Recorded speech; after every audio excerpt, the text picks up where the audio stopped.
નમસ્કાર વિદ્યાર્થી મિત્રો, આજે આપણે ધોરણ 9 વિજ્ઞાન અને ટેકનોલોજીમાં પ્રકરણ નંબર 5 સજીવમાં પાયાનો એકમ નો ઓનલાઈન લેક્ચર નંબર 3 નો અભ્યાસ કરવા જઈ રહ્યા છે। બે પહેલા લેક્ચરની અંદર આપણે એની પૂર્ણ પ્રસ્તાવનાનો અભ્યાસ કર્યો, બીજા લેક્ચરની અંદર આપણે જુદા જુદા પદોનો અભ્યાસ કર્યો। આજે આપણે બે મહત્વની વસ્તુનો અભ્યાસ કરવા જઈ રહ્યા છીએ। એક તો કોષ દિવાલ અને કોષ કેન્દ્ર। આ ખૂબ જ મહત્વની બાબત છે। તો સૌથી પહેલા આપણે જોઈએ કોષ દિવાલ કોને કહે છે। તો પહેલા તો કોષ દિવાલ વનસ્પતિની અંદર આવેલી હોય। તો વનસ્પતિની અંદર પોતે કામ શું કરે છે? એક પ્રકારનું સખત આવરણ છે અને પાણીના જે બાષ્પીભવન છે, બાષ્પીભવનના દરને ઘટાડે છે, વનસ્પતિની યાંત્રિક મજબૂતાઈ આપે છે અને અંદરથી બધા દ્રવ્યોને આપલે કરવાનું નિયંત્રણ, યાની કે કાલે આપણે વાત કરી હતી કે પસંદગીમાન પ્રવેશશીલ પટલ તરીકે પણ કામ કરે છે। તો આ કોષ દિવાલનું કામ કરે છે। વનસ્પતિ પ્રાણીઓની અંદર આ કોષ દિવાલનો અભાવ હોય છે। વનસ્પતિની અંદર જે સખત જે આવરણ હોય છે એ બનવામાં લીલી જે છાલ હોય છે એ શેની બનેલી હોય છે? સેલ્યુલોઝની બનેલી હોય છે। તો એના કાર્ય શું કરે? તો સૌથી પહેલા તો એ વનસ્પતિને આકાર આપવામાં મદદ કરે, એટલે આકાર જાળવી રાખે। બીજું છે પાણી અને અન્ય દ્રવ્યોના વિનિમયનો દર જાળવે, ના કારણે વનસ્પતિ કેવી રહે છે? તો જીવંત રહે છે, એટલે વનસ્પતિ સુધી સુકાઈ જાય। ત્રીજો છે કે જલ અભિશોષણથી, જળ શોષણથી બચાવે છે। જે કોષ દિવાલ છે સૌથી વધારે આપણે બાષ્પીભવન જોઈએ છે કે પાણીની ઉપરની સપાટી પર થાય છે। સૌથી ઓછું બાષ્પીભવન ક્યાં છે? કોષ દિવાલ જે છાલ છે એમાંથી થતું જોવા મળે છે, એટલે એ વધુ જળ શોષણથી બચાવે છે। અને ચોથો મહત્વનો મુદ્દો છે કે વનસ્પતિને યાંત્રિક મજબૂતાઈ આપે છે। તો તમે જોશો કે ઘણી વખત લીલી વનસ્પતિનું પ્રકાંડ આમ કરીને તોડશો તો અવાજ આવશે, પણ અવાજ આવ્યા પછી બે ટુકડા નહીં થઈ જાય, આમ કરીને એની છાલ દ્વારા યાની કે કોષ દિવાલ દ્વારા આમ લબડી રહેશે અને જીવંત પણ રહેશે। જ્યાં સુધી એનો કનેક્ટ કોષ દિવાલ દૂર ન થાય ત્યાં સુધી પોતે જીવંત રહેતી જોવા મળે છે। જો કોષ દિવાલ વનસ્પતિ સુકાઈ ગઈ હોય તો ટુકડા કરતા એના પ્રકારના બે ટુકડા થઈ જતા હોય છે, પણ લીલી વનસ્પતિ હોય એ કોષ દિવાલથી પોતે વનસ્પતિને યાંત્રિક મજબૂતાઈ આપે છે। તો આપણે વાત થઈ કે કોષ દિવાલની વાત કરી। પ્રવૃત્તિ નંબર 5.6 માં છે કે ટ્રેડેન્સ્કેન્સિયા કે જેનું બીજું કે વિહો નામની જે વનસ્પતિ છે એની અંદર રસ સંકોચન કેવી રીતના જોવા મળે છે। તો સૌથી પહેલા એક આ પર્ણ છે ટ્રેડેન્સ્કેન્સિયા નું રિહો નામની વનસ્પતિનું પર્ણ છે કે એ પહેલે નોર્મલ અવસ્થામાં છે। આ કોષ કેન્દ્ર, કોષ રસ અને બધી અંગિકાઓ એના મૂળ સ્થાન ઉપર જોવા મળે છે। આની અંદર આ પર્ણ લઈ પર્ણ અંદર ખાંડ અથવા મીઠાનું જલીય દ્રાવણ નાખો તો શું થઈ જશે? આ જે કોષ દિવાલ સાથે આપણા જુદા જુદી અંગિકાઓ ચોટેલી છે એ બધી એક જગ્યાએ ભેગી થઈ જશે, જેને આપણે રસ સંકોચન યાની કે કોષ રસથી કોષ દિવાલ દૂર જુદો પડી જાય છે અને આટલા ભાગમાં ભેગો થઈ જાય છે, જેને આપણે રસ સંકોચન તરીકે ઓળખવામાં આવે છે। બીજું આપણે એક વ્યવહારિક રીતે બીજું પણ આપણે પ્રવૃત્તિ કરી છે કે એક પર્ણ લેવાનું, આપણે પર્ણને પાણીમાં ઉકાળો, જાણે કે કોઈ પણ જાણે કે લીમડાનું પર્ણ છે ને પાણીમાં ઉકાળો તો શું થાય? આખો જે પર્ણનો જે લીલો રંગ છે શેમાં આવી જાય છે? પાણીમાં આવી જાય છે, એટલે પર્ણ કેવું થઈ જાય છે? એક પ્રકારનું મૃત પર્ણ થઈ જાય છે। હવે એવા મૃત પર્ણ પર ખાંડ અથવા મીઠુંનું જલીય દ્રાવણ નાખવામાં આવે, એના પર કોઈ અસર થતી નથી। આના પરથી આ પ્રવૃત્તિ પરથી આપણે કહી શકીએ છીએ કે રસ સંકોચનની પ્રવૃત્તિ માટે પર્ણ જીવંત હોવું જરૂરી છે। અહીંયા પહેલી પ્રક્રિયાની અંદર આપણે પર્ણને આપણે જોયું છે કે પર્ણ જીવંત હતું તો રસ સંકોચન જોવા મળ્યું, પર્ણને ઉકાળ્યું એટલે મૃત થઈ ગયું, પછી પ્રવૃત્તિ કરતા ખાંડ અથવા મીઠાનું જલીય દ્રાવણ નાખતા રસ સંકોચનની કોઈ પણ અસર થઈ જોવા મળી નહીં। આમ આપણે પ્રવૃત્તિનો પણ અભ્યાસ કરી શકીએ। આજે આપણે બીજો અભ્યાસ કરીશું કોષ કેન્દ્ર। તો કોષ કેન્દ્ર આપણે જોયું છે કે ડુંગળીના કંદની છાલ, કે ડુંગળી હોય, ડુંગળી લેવાની અને એનું કંદ જે ઉપરનું ફોતરા કાઢી નાખીએ એટલે કંદની છાલ ઉપર આયોડિન સિવાય સેફ્રેનિન કે મિથિલિન બ્લુ નામનું અભિરંજિત એટલે કે કર્લિંગ દ્રાવણ આવે એ નાખો એટલે શું થઈ જાય છે કે એનું કોષ કેન્દ્ર અભિરંજિત થઈ જાય છે. કોષ કેન્દ્રોનો આપણે અભ્યાસ કરી શકીએ છીએ.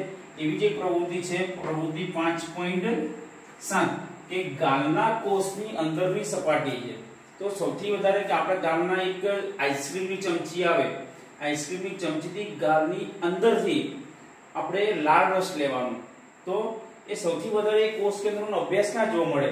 એ કોષ કોના તો જે કૂતરું હોય છે એ કૂતરાની અંદર સૌથી વધારે લાળ હોય છે. તો એ કૂતરાના મોઢાની લાળ રહી એને આસ્થાપન કરીને મિથિલિન બ્લુ નાખીને અભિરંજિત કરવામાં આવે તો એની અંદર કોષ કેન્દ્ર સ્પષ્ટ જોઈ શકે છે. આપણી અંદર એટલું સ્પષ્ટ જોઈ શકાતું નથી કે આપણી અંદર લાળનું પ્રમાણ ઓછું હોય છે, જ્યારે કૂતરાઓની અંદર લાળનું પ્રમાણ વધારે હોય છે.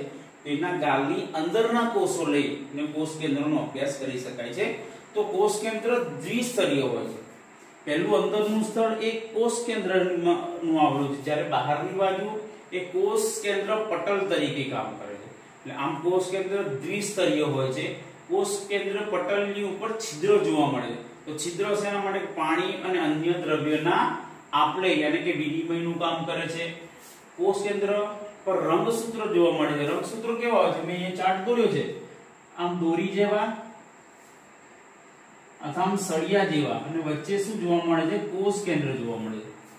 એક રંગસૂત્ર દોર્યું છે, બરોબર છે. આ બધી દોરી જેવો આકાર હોય છે. રંગસૂત્રો શેના માટે છે? કે આનુવંશિકતા યાની કે એક પેઢીમાંથી બીજી પેઢીમાં લક્ષણોનું સંચારણ કરવા માટે આ રંગસૂત્રો પર રહેલા જે ડીએનએ છે એ ડીએનએ જવાબદાર છે. ડીએનએ એટલે શું? ડીઓક્સી રિબોન્યુક્લિક એસિડ, કે જે પોતે શેના બનેલા? પ્રોટીનના બનેલા હોય છે. અને બંધારણ અને આયોજન, જે કોષ હોય કોષના બંધારણ અને આયોજનમાં મહત્વની ભૂમિકા ભજવે છે. એટલે કે પિતાના લક્ષણો પુત્રની અંદર જાય, તેની અંદર બંધારણ પણ જોવા મળે, આયોજન પણ જોવા મળે, અને આનુવંશિક લક્ષણો એટલે કે લક્ષણોનું પેઢી દર પેઢીમાં સંચારણ થતું જોવા મળે છે. તો આ આનુવંશિક લક્ષણોની અંદર બધા જ પ્રકારના લક્ષણો જોવા મળે છે, કે હાઈટ, બોડી, આંખની કીકી, કલર, આપણા શરીરનો કલર, વાળ છે, આ બધું જ આનુવંશિકતા જોવા મળે છે. જે પુત્ર છે અથવા પુત્રીની અંદર માતા પિતાના સેમ લક્ષણો જોવાનું સંચારણ થતું જોવા મળે. આમ કોકનો દેખાવ એક્ઝેક્ટ મમ્મી જેવો હોય, કોકનો પપ્પા જેવો હોય, ત્યાં બેનું મિશ્રણનું સ્વરૂપ જોવા મળે છે. તો આ બધું શું છે કે એ આનુવંશિકતાના લક્ષણો જવાબદાર છે. આ રીતના અમુક રોગો પણ આનુવંશિકતા હોય છે, જેમ કે ડાયાબિટીસ છે, હૃદય રોગ છે. આ બધા રોગો કેવા છે કે આનુવંશિકતા છે, પેઢી દર પેઢી શું થઈ જાય છે એનું પણ સંચારણ થતું હોય છે. તો આગળ વાત કરીએ કે ડીએનએ એક કોષ વિભાજન ના થતું હોય તો ડીએનએ ના દ્રવ્ય સ્વરૂપે પોતે સંગ્રહ પામે છે. પણ જ્યારે કોષ વિભાજન થાય ત્યારે પોતે રંગસૂત્રનું વિભાજન, રંગસૂત્ર પોતે શું કરે છે? પ્રજનન દ્વારા એક કોષમાંથી બે કોષનું શું કરે છે કે નિર્માણ કરે છે. આગળનું પોઈન્ટ છે ન્યુક્લિયોઇડ. કોને કહેવામાં છે? કે બેક્ટેરિયા જેવા કોષની અંદર કોષ કેન્દ્ર ગેરહાજર હોય ત્યારે એનો કોષ કેન્દ્રીય પ્રદેશની અંદર અસ્પષ્ટ દેખાય. બેક્ટેરિયા જેવા જીવની અંદર કોષ કેન્દ્ર ગેરહાજર હોય ત્યારે કોષ કેન્દ્રીય વિભાગ જે છે અસ્પષ્ટ દેખાય. આ અસ્પષ્ટ જે વિભાગ છે, અસ્પષ્ટ, જેની અંદર આ ન્યુક્લિયોઇડ આવેલા હોય છે. તો ન્યુક્લિયોઇડનું સ્થાન પણ ખૂબ જ ફિક્સ હોય છે, કઈ જગ્યાએ આવેલું હોય છે. અને આ કોષ કેન્દ્રના આપણે 4 કાર્યો જોઈએ આપણે. તો પહેલું કાર્ય છે કે વિવિધ ક્રિયાનું નિયમન કરે છે. જ્યારે આ પોતે શું કરતું હતું? આપણે આકાર આપવામાં મદદ કરતું હતું. જ્યારે આ જુદી જુદી ક્રિયાઓનું નિયમન કરવાનું કાર્ય કોણ? કોષ કેન્દ્ર કરે છે. બીજું છે કે પ્રજનન કોષ દ્વારા એક કોષમાંથી બે કોષમાંથી 4 કોષો શું કરે છે કે નિર્માણ કરે છે. ત્રીજો મુદ્દો છે કે વિકાસ, પરિપક્વતા છે એ કોના આધારિત છે? કે કોષ કેન્દ્રના આધારે છે. ઘણી વખત એક કોષમાંથી 2 કોષ બને છે ત્યારે જો એક પ્રકારનું સમવિભાજન થાય એટલે કે કોષ કેન્દ્રનું 2 સરખા ભાગમાં વિભાજન થાય તો સમવિભાજન, એક કોષમાંથી 2 સરખા કોષ ઉત્પન્ન થાય. કોકમાં કોષ કેન્દ્ર નાનું જાય, કોકમાં કોષ કેન્દ્ર મોટું જાય. તો એ વિકાસ તમે જુઓ છો કે એ બે જુઓ છો પણ એની અંદર બંનેમાં ભિન્નતા જોવા મળે છે. આમ વિકાસ અને પરિપક્વતા પણ કોના પર આધારિત છે? તો કોષ કેન્દ્ર પર આધારિત છે. ચોથું છે રંગસૂત્ર, કોના આધારિત છે? ડીએનએ ને છે. ડીએનએ આનુવંશિકતા પર આધારિત છે અને એનું પેઢી દર પેઢી શું થાય કે એનું વહન થતું જોવા મળે છે. જેમ કે પિતામાંથી બીજી પેઢીમાં લક્ષણો, પુત્રની અંદર લક્ષણોનું સંચારણ થતું. તો આમ અવાજથી માંડી, આંખની કીકીથી માંડી, કલરથી માંડી, હાઈટ, બોડી, આ બધા જ લક્ષણોનું પેઢી દર પેઢી સંચારણ થતું જોવા મળે છે. એની અંદર મુખ્ય ભાગ કોણ ભજવે છે? કોષ કેન્દ્ર. કોષ કેન્દ્ર ક્યાં રહેલું છે કે કોષ કેન્દ્ર જે રંગસૂત્ર છે, કોષ કેન્દ્ર રંગસૂત્ર પર આવેલા હોય છે. રંગસૂત્રની અંદર અહીંયા રંગસૂત્ર છે, અહીંયા કોષ કેન્દ્ર આવેલા છે, એના પર આધારિત છે. તો આમાં આપણે આજે ખૂબ જ મહત્વના બે ટોપિકનો અભ્યાસ કર્યો.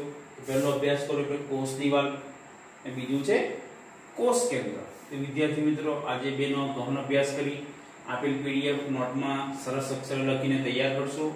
તો વિદ્યાર્થી મિત્રો આજે આટલું. ઘરે રહો અને સુરક્ષિત રહો.